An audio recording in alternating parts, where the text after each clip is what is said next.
Well, it has been more than a year since us here at News 13 have uncovered a couple of rough arrests caught on tape. This morning, the Albuquerque police officer charged for what is on that video has been found not guilty. And that former APD cop, Connor Rice, says he's appealing his firing with the police department. The prosecutor in the case, Tim Calloway, says because police officers are authorized to use force, it's very tough to prove excessive force. Calloway told jurors in closing arguments yesterday the video speaks for itself and that Connor Rice here had later bragged about what he had done. But the defense says the video has shock value, yes, but not much else, claiming it's just another example of the dangerous situations that police officers often have to deal with when they face suspects who do not cooperate. Statistically, it's very difficult to obtain a conviction on officers for on-duty conduct because of these extra protections. When the jury handed down the not guilty verdict yesterday, Rice thanked his family and friends and the police officers who testified in his case, including his former partner. News 13 asked him if he wanted his job back, and Mr. Rice said he couldn't answer that question right away. Albuquerque's police department would not comment on anything to do with Connor Rice. A boutique owner in Santa Fe, one of 7 people arrested on charges of dealing drugs. The federal government says this man, Ashraf Nassar, the owner of Heavenly Boutique near the plaza, was selling oxycodone and marijuana to people all around the city. They say Nassar and others had a pretty sophisticated pot operation going too. It was an indoor grow, with an irrigation system, a lighting system, getting the humidity to the perfect temperature and moisture. And so in that sense, what it does is it increases the THC levels, which allows them to then sell it for a more expensive price. The DEA has been tracking this operation, they say, for a year. In fact, they are still looking for more people who could be involved. Well, Roosevelt County Sheriff's deputies have seized more than 200 pounds of spice in raids on a pair of smoke shops in Portales suspected of selling the synthetic marijuana to teenagers. In fact, in the last month, 7 teens down there have gotten sick after using spice and even had to go to the hospital. People were getting high. We were finding them passed out at convenience stores, intersections. We were getting reports of young people just kind of freaking out.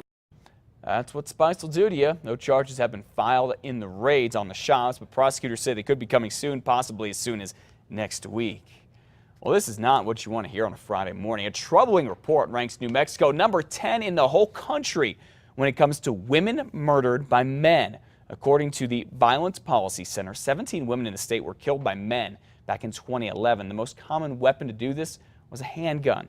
The report shows in cases where the victim's relationship to the offender was known, 94% of the women knew their killer. The study used data from the FBI's supplementary homicide reports. Well, U.S. Senator from New Mexico Tom Udall says a federal government shutdown would be devastating to the state's economy. He says because the state relies so heavily on federal funds from military bases to the national labs and more, New Mexico would take a huge hit. Senator Udall says if the government does shut down, we can count on military paychecks to be delayed and work at the labs would come to a halt. Mr. Udall also says FEMA would be affected. In fact, right now FEMA workers are here in New Mexico trying to assess the state's flood damage, but that too could come to a stop. Senator Udall says he is confident Congress will come to a deal, but it is not likely by Monday's deadline. The U.S. Senate set to vote on one today, but it still has to be reconciled with the House's plan. And our other U.S. Senator, Martin Heinrich, is sponsoring a bill that would allow hunters and anglers better access to federal lands. It's called the Hunt Act. It would require federal land management agencies to create public access to areas that are currently inaccessible. Senator Heinrich says opening up these landlocked areas could bring a big boost to New Mexico's outdoor recreation industry. Hunters and anglers spend more than $500 million a year now in New Mexico. We need to keep that up, and we need to take it into the future. A similar bill was introduced last year, but it didn't get far because it was introduced too late in the session. Well, 5:35 now. Here's an update to a story we first told you about yesterday morning. A group of hikers, unprepared for the cooler weather, had to spend a night in some pretty chilly temperatures up in the Sandias after they got lost. 3 men, not 4 as we originally had heard, and their 3 dogs started their trek about noon on Wednesday, attempting to find the old wreckage of a plane crash. But then they ran out of daylight. They couldn't find their way out. They called for help about 1 o'clock Thursday morning, seconds before their cell phone battery died. Well, you guys were looking for the plane crash, huh? Found out we were on the wrong side altogether. Wasn't fun. Yeah, not good at all. Search and rescue found the group yesterday morning after several hours. The men say they had to burn some of their clothes to stay warm. Glad they are okay, and they probably learned a very good lesson. Well, renovations on a big part of the old Albuquerque rail yards are finally done. The blacksmith shop has been cleaned up and the place has new windows. The old rail yard's been sitting empty ever since the city bought the property back in 2007. A few years ago, voters approved money to fix up the yards. Now the city hopes the rail yards will get new life as a community center. The hope is when the public gets down here, they get excited about it. The city does own this facility. The public will be able to rent this facility if they'd so like for weddings, receptions, graduation parties, car shows, art shows, you know, a whole plethora of A to Z opportunities. If you've never been there, go check it out. Really, really cool, and the lighting inside is incredible.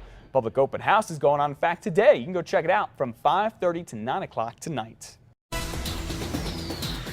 Well, happening this morning, a big department store is having its grand opening, and it's coming with some pretty good deals. Gordmans, the one out east at Coronado Center, had a soft opening last week, so technically it was open. But this morning is the official grand opening. It's at 9 o'clock up in the Heights. So today and the 29th, shoppers will enjoy a mystery discount card, $10 savings with purchases of $50 or more to use when you go shopping there again. And you get opportunities to win some Gordmans gift cards. Also today, the Gordmans execs will present Albuquerque Public Schools with a $2,500 check to support the retailer's Partners in Education fundraising. Sounds like a pretty good deal. It's a win-win situation. You get a discount, schools get money.